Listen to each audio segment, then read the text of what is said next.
Hey,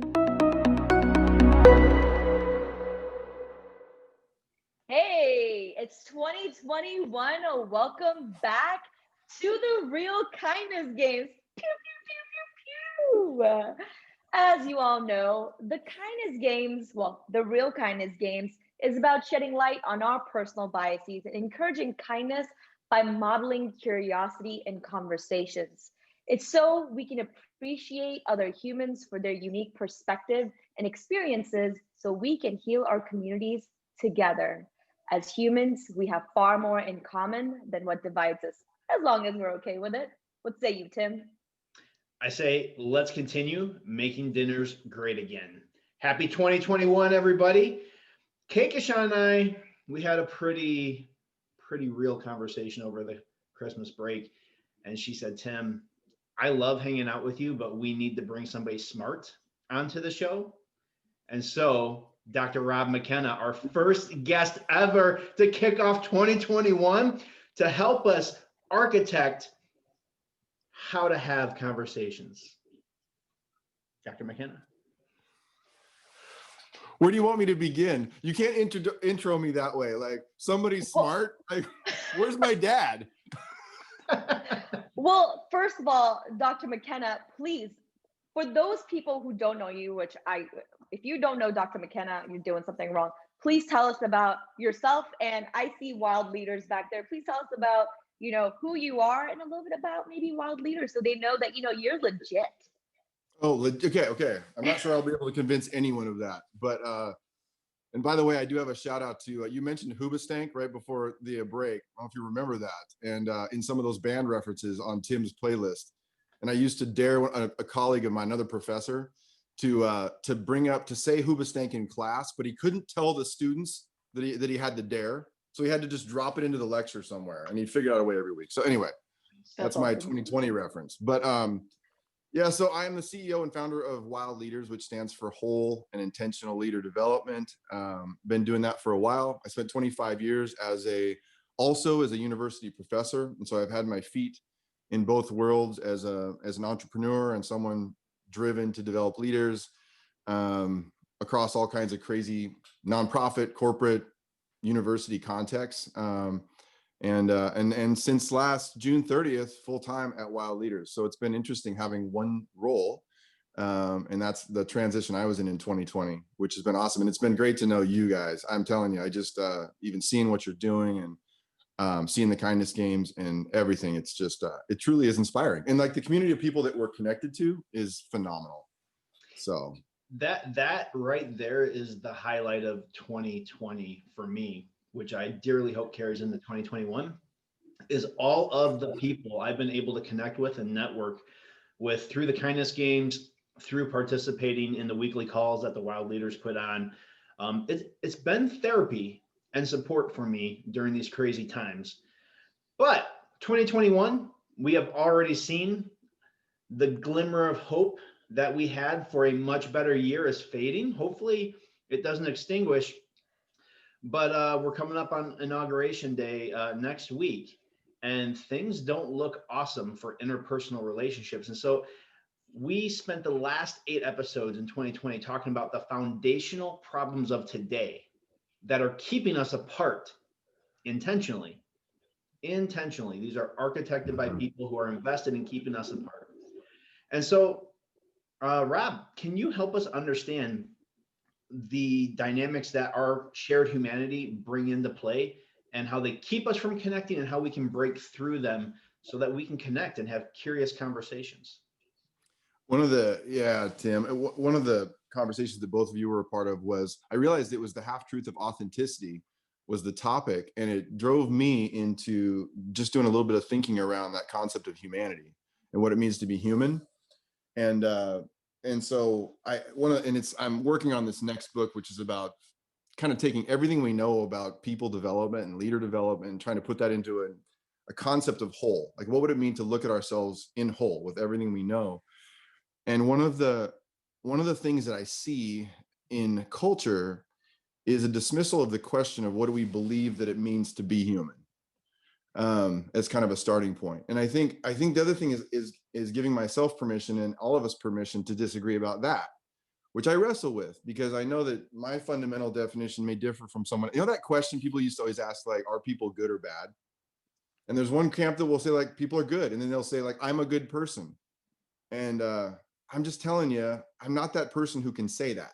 I'm not saying I don't have goodness and like redemptive possibilities and strengths, but I also know myself. And I know my capacity also to not only kind of make mistakes, like forget to take the garbage out, but to wrong someone else. Like I'd be lying if I said I didn't have that in me. And so I think one of the common factors, and it's interesting too, like you want to go, I don't know if this is smart stuff or not, because I'm just going over the surface of it as my understanding. If you look at psychological research for the last several decades, you know what's fascinating is that it confirms that. There's so much research. I don't know what percentage of research has been given to bias. Like, think about that. Why do we study bias? Because we have it. You know, it's like everybody. So many, yes. Yeah, and then the like the strengths and the appreciative kind of movement, that positive psychology that was born in the last couple of decades is an awesome thing, but it was a polar swing against that concept of because a lot of psychology had focused on pathology for decades. And so the positive movement was born out of a reaction against. And so now we swing over here and we go, people are good. Let's find out what we're good at. Well, the reality is most leaders derail because they don't know their blind spots. It's not just that they didn't discover what they were good at. So I say all that to say, I think one of the questions that comes up, and this is going kind of into the clouds, but I think it's important to step back and say, what do we believe about human beings? Because then I think that affects every interaction we have. And it's so, when you were talking, Tim and Keishan, at the beginning about like the state of our world.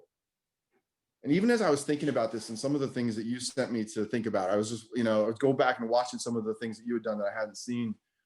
And I started thinking about our world may be spinning in crazy ways right now into some crazy polarities. But at the same time, I thought, I don't know if it's any worse. You know what I thought about? I thought about, I'm not sure that marriages are any better or worse than they were before all this happened. Because I think the same battle that we're seeing at a cultural level, we see in our homes. Like when you bring it right to the ground, and you all are so much about this, like how do we have a conversation with a person we care about or don't care about? You know what I mean? Like, and that let's go there maybe. I mean, it's like, because I know that that's maybe where we're going. Well, I think something that Tim and I frequently talk about is, well, why do people care so much about a single thing, right? A single topic. Like you become so acutely invested in a single topic that you become blinded by that topic, and now you are just digging yourself into that hole to say, I support this thing and I will support this thing forever because I have already staked my claim. So the question here would be, well, what do we need to get out of that mindset, right? Like, how do we get ourselves away from thinking this is the only thing that I need to support forever, to thinking maybe let me widen my horizon. How do we as humans become whole, right? Like you've done so many talks about like the half truth of something, especially that authenticity one I thought was perfect because it really helped us understand the human mind. So how do you make sure that you can take in the whole conversation instead of just taking part of it? Because I agree with you. I think a lot of times people don't recognize their blind spot. I don't think it has anything to do with just leaders. I think it's people in general. We don't like to see our blind spots, right? So what do you think about that? Well, so one thing you bring up, and I think sometimes some of the deeper thinking is important. Like to think about what the way, if we change the way we thought, could we change forever? You know what I mean? And actually change what we do tomorrow or even this afternoon. One of the things that you're referencing is what's described in psychology as metacognition. And all that is thinking about my thinking. That's all that is. And one of to go kind of deep fast, the other thing that when I talked about what it means to be human, and I've been writing about this, is that the term human, the root of it is from the dirt. And so it's like, it's the lowering of oneself. And you think about the word humility, the lowering of oneself, not having a grand, vision of who we are and saying like, I'm screwing this up. And the word that I always come back to, if there was a word that frankly, is the guiding word for my life that I aspire to is grace. Because and it's interesting because grace, there's in that song, Amazing Grace. Yep. It says, the second verse says this, and it always killed me. It was, "'Twas grace that taught my heart to fear, and grace my fear relieved." And I was like, now think about that, Keikashan. "'Twas grace that I'm taught my like, heart to fear, and grace my fear relieved." And you know what's crazy? Like the second part I it's get. like a loop.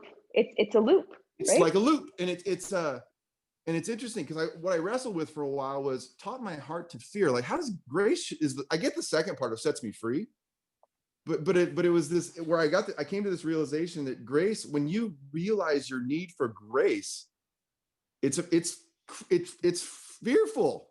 You know what I mean? It's like, how much I need a ton of grace. And then it's like, it also sets me free. And then do I offer grace to others because of what I see in myself? So I started there. And then to make that more practical, then I also started thinking about one of the things, and I have a little bomb at the end, if you guys will wait on that, that's related to some of the stuff that you've heard me say before. But the other thing is I love deconstructing words. And so the concept of conviction, because I think that's also important. And the root of the word conviction, this blew my mind a few years ago, is to cross-examine. So I don't get to have a conviction until it's been cross-examined over and over and over again. I think the word is elencho. And so it's like, I think the kind of the practical part of that is when we say we're convict or we express conviction, that expression has to have, in our humanity, has to have cross-examination. And I think what scares me right now is the absolute separation, so that people aren't even talking, like, to what you're saying. And when the talking stops, the actual convictions stop. Think about that. I know, it's crazy, and it's part of the dilemma that we're in.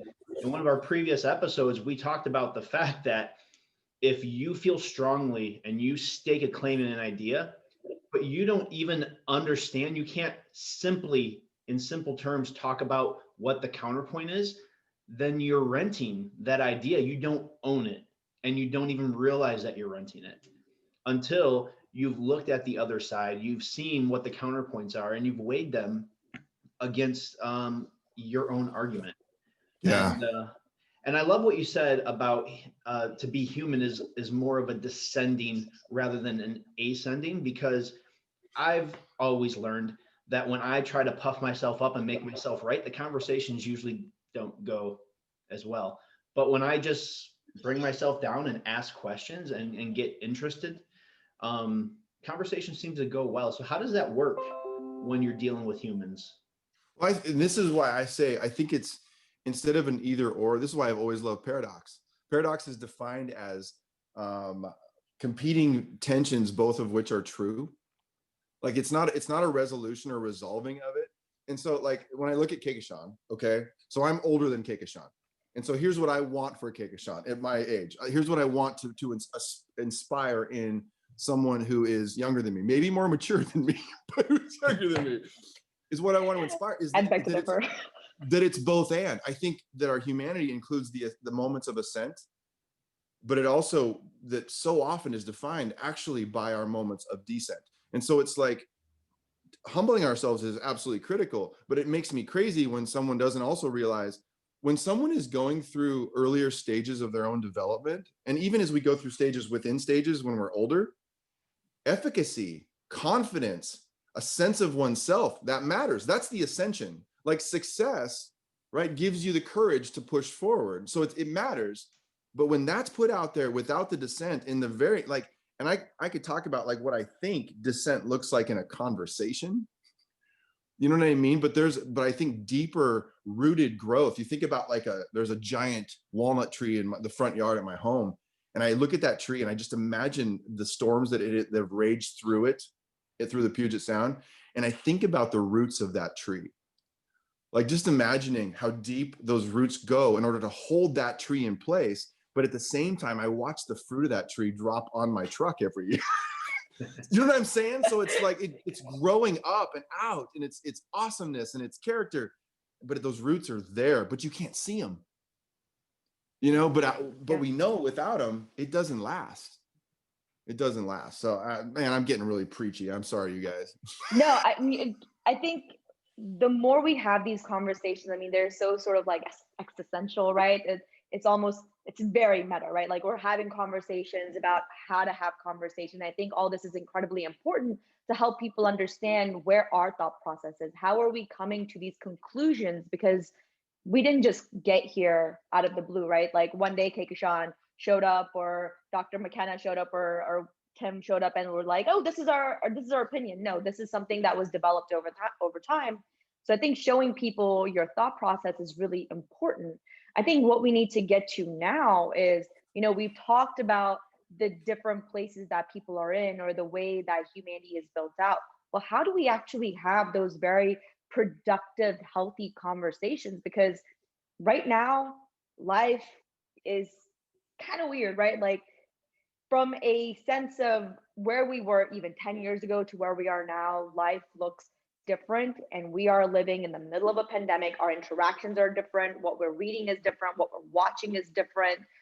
What we're engaging with is different. So how do we have healthy conversations when our interactions are so customized and focused right now? Yeah, in a virtual separated world, how do we appeal to and connect a common humanity?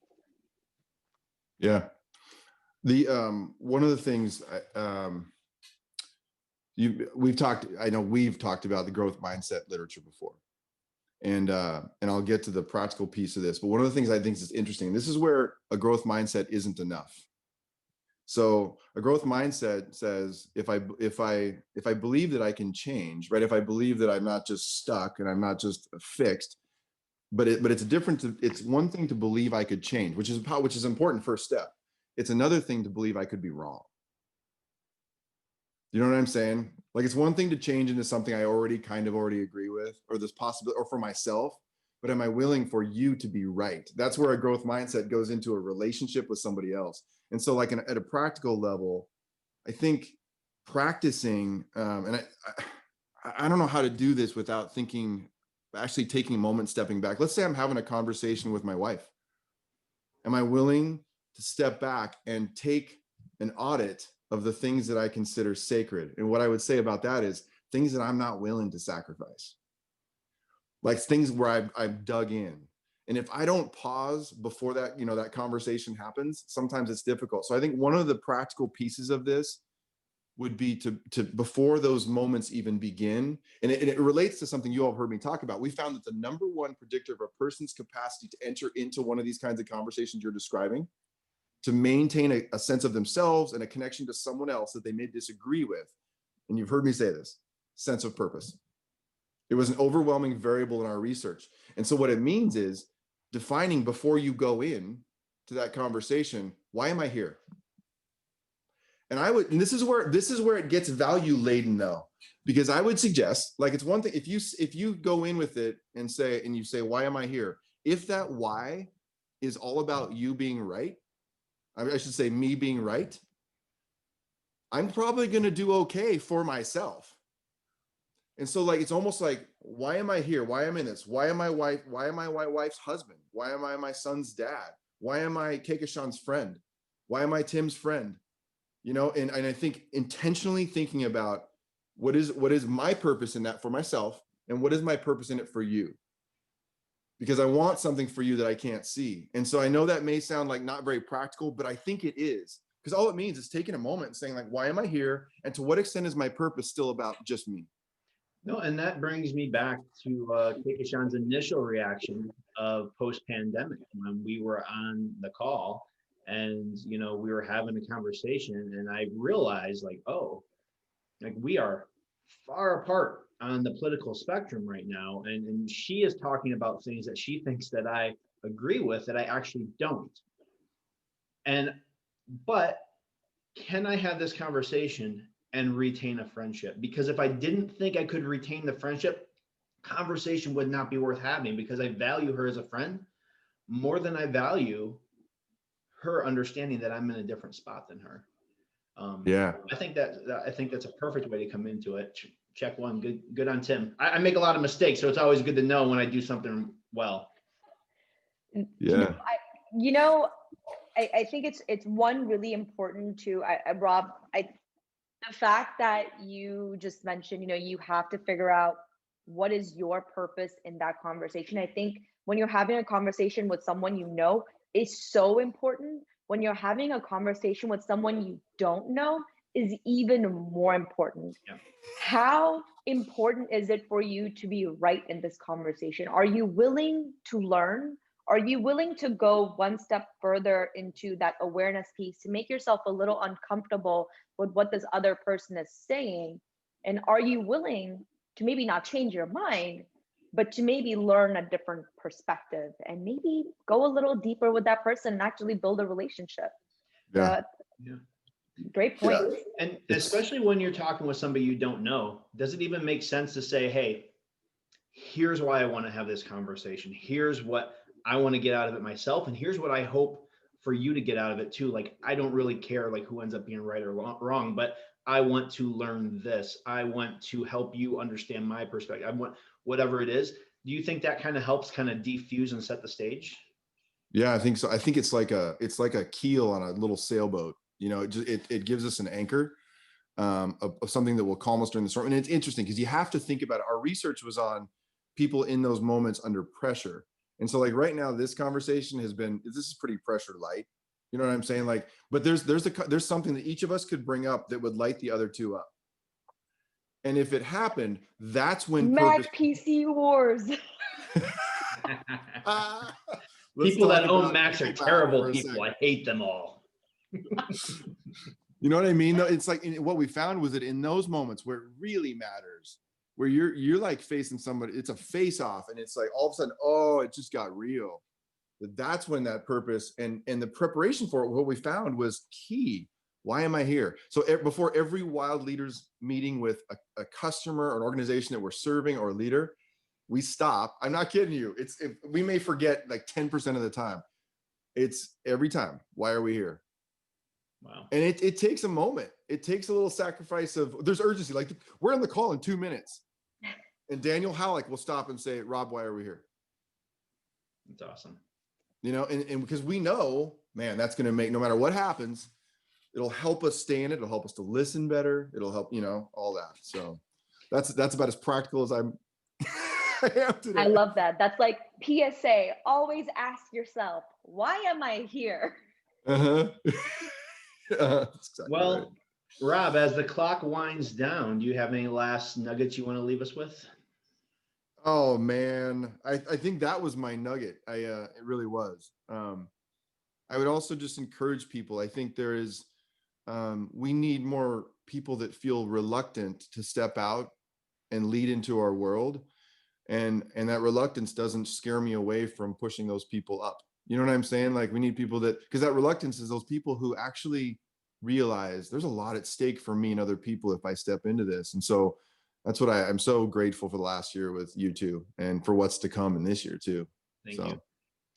Kekishan, can I NPR us out? Yes.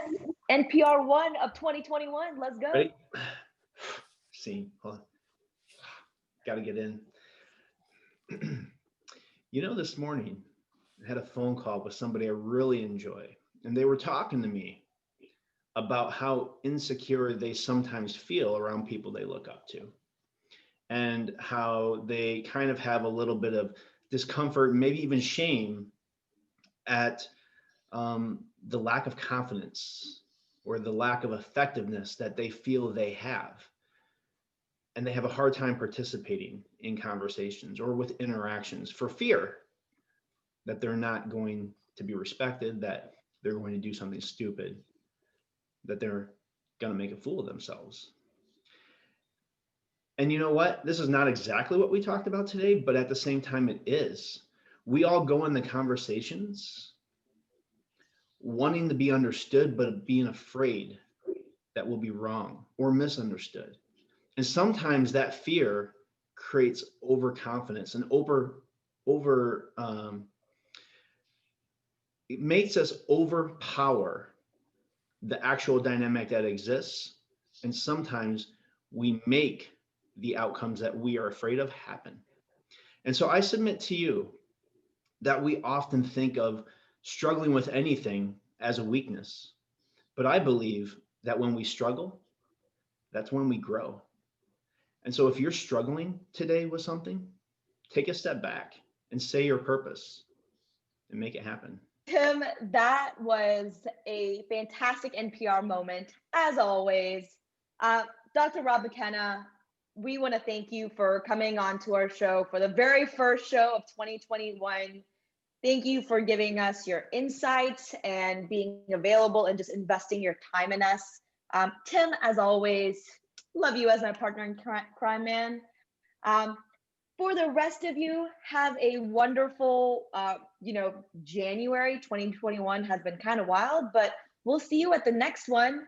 It's going to be a great year. Worry not. We'll keep it going. Sounds good. Rob, hopefully we'll have you back again. I love it. Anytime with you guys is the right time. So thank you. It's awesome. It's awesome.